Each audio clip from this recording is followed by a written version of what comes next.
I am Ibrahim Traoré, and I stand for the people of Burkina Faso. My mission is to take back our gold and build a future where our wealth serves our nation, not foreign powers. Burkina Faso is a landlocked country in West Africa, meaning it has no coastline. For years, it has been labeled one of the poorest nations in the region, yet this small country has a powerful story to tell, a story of struggle, hope, and transformation. A young leader, Ibrahim Traoré, has emerged to reshape Burkina Faso's future. At just 34 years old, he has taken charge and is leading the nation in a bold new direction. His actions could inspire not only Burkina Faso, but the entire African continent. Today, we explore how Ibrahim Traoré became Burkina Faso's leader, how he overthrew the previous president, and why his country, along with Mali and Niger, left ECOWAS. Most importantly, we'll discuss how Traoré unlocked $18 billion from Burkina Faso's gold mines, a sum that could transform the nation. This is a story of courage, hope, and a fight for a brighter future. Burkina Faso is often called the land of gold. The country boasts over 60 active gold mines and numerous small-scale mining sites. Gold is a valuable resource that could make a nation wealthy, but for a long time, Burkina Faso remained poor. Why? Most of the gold's wealth flowed to foreign companies and investors. These companies extracted the gold, leaving little for the people. The citizens of Burkina Faso faced numerous challenges: rivers polluted by mining, forests destroyed, and many were displaced from their homes due to mining activities. Despite the abundance of gold, most citizens lived in poverty. The profits from the gold mines rarely funded schools, hospitals, or roads. Instead, they enriched other countries or a few powerful individuals. This left the people of Burkina Faso frustrated and angry, feeling robbed by an unfair system. For years, Burkina Faso's leaders signed secretive and unfair deals with foreign companies. These agreements allowed outsiders to exploit the country's resources while the people gained little in return. The nation's wealth was slipping away, and the dream of a better life seemed out of reach. But change was on the horizon with the arrival of a new leader. In 2022, a young military officer named Ibrahim Traoré changed everything. At 34, he led a group of soldiers to overthrow President Paul-Henri Damiba. This was not the first coup in Burkina Faso. In fact, it was the second that year, but Traoré was different. He was not just a soldier, he was a visionary. Before becoming the leader, Traoré was a low-ranking officer stationed in a northern town, commanding an artillery unit. No one expected him to rise to the head of the country. But when he and his soldiers seized power, the people celebrated, seeing him as a hero who could bring change. Traoré vowed to fight corruption, restore stability, and reclaim Burkina Faso's resources. In a radio interview, he stated that he did not plan to remain in power for long.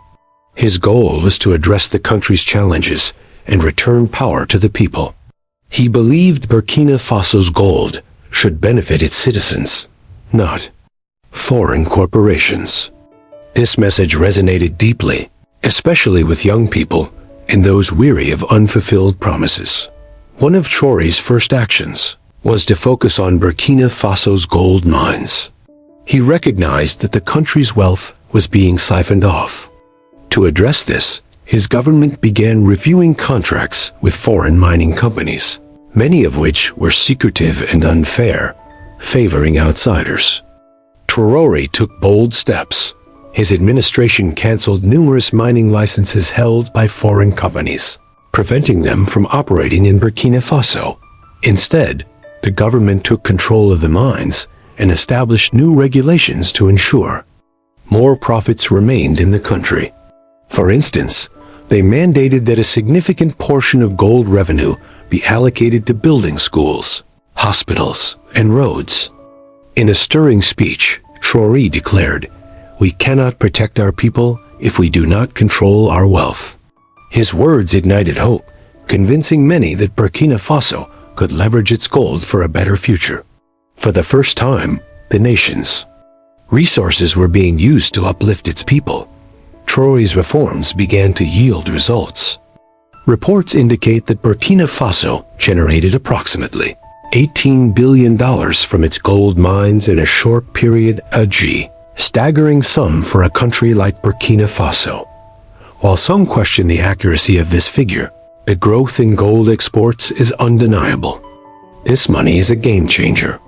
The government is using it to improve the nation, constructing new roads to connect villages to cities, bringing electricity to rural areas where people have lived without power, and building hospitals and schools to enhance healthcare and education. These developments are improving lives across the country. Not another significant step was paying off Burkina Faso's debts. In the past, the country relied on loans from organizations like the International Monetary Fund, IMF, and the World Bank, which often came with restrictive conditions. Traoré's government used gold revenue to settle these debts, granting the country greater autonomy to make its own decisions. However, challenges remain. Some foreign nations and organizations are concerned about Traoré's leadership, calling for greater transparency in financial management. Some have even threatened sanctions, which could harm the economy. Domestically, Burkina Faso still grapples with corruption and violence from rebel groups. Despite these obstacles, Traoré remains steadfast.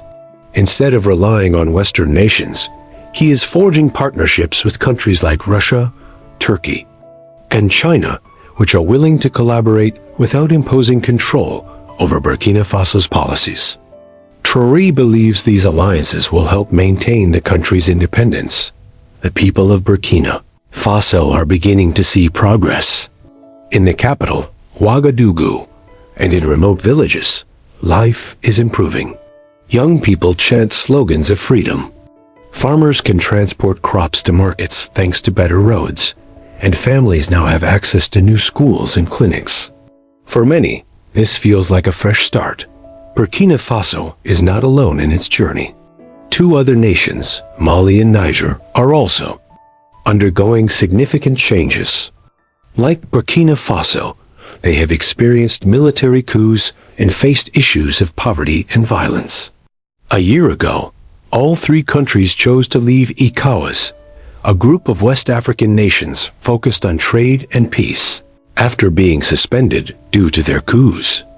Instead, Burkina Faso, Mali, and Niger formed the Alliance of Sahel States, AES, a new coalition aimed at mutual support, particularly in defense and security. Thousands rallied in support of this decision, celebrating their independence from ECOWAS with chants and slogans.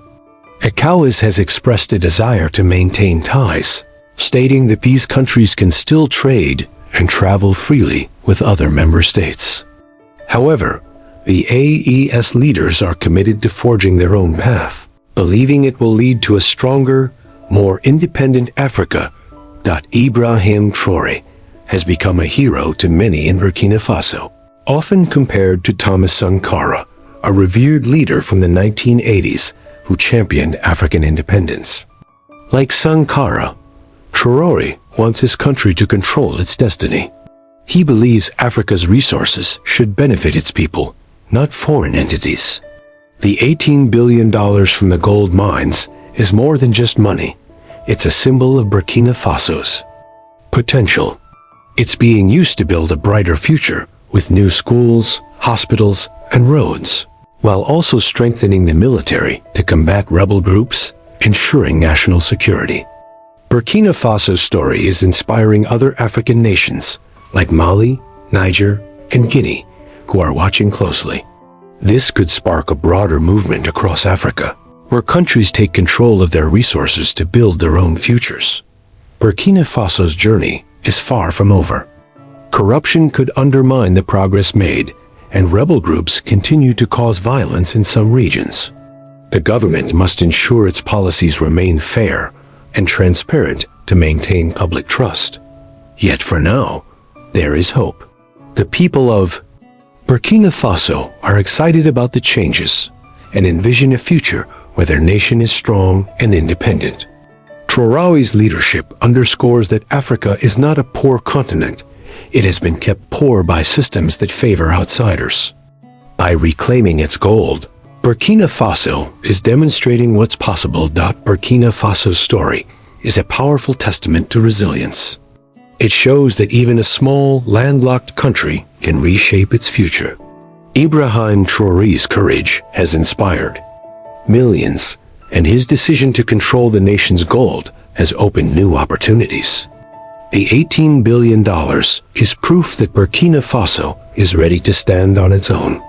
This story extends beyond Burkina Faso. It's about all of Africa. The continent is rich in resources like gold, oil, and diamonds, yet these have often been exploited by others. Now, countries like Burkina Faso, Mali, and Niger are demanding change, using their wealth to build better lives for their people. As the sun rises over Burkina Faso's golden plains, a new day dawns. Miners, engineers, and leaders are working together to create a brighter future. The world is watching, and Africa is ready to shine. Ibrahim Traoré's leadership is just the beginning. With courage and determination, Africa can rewrite its story and reveal its true strength.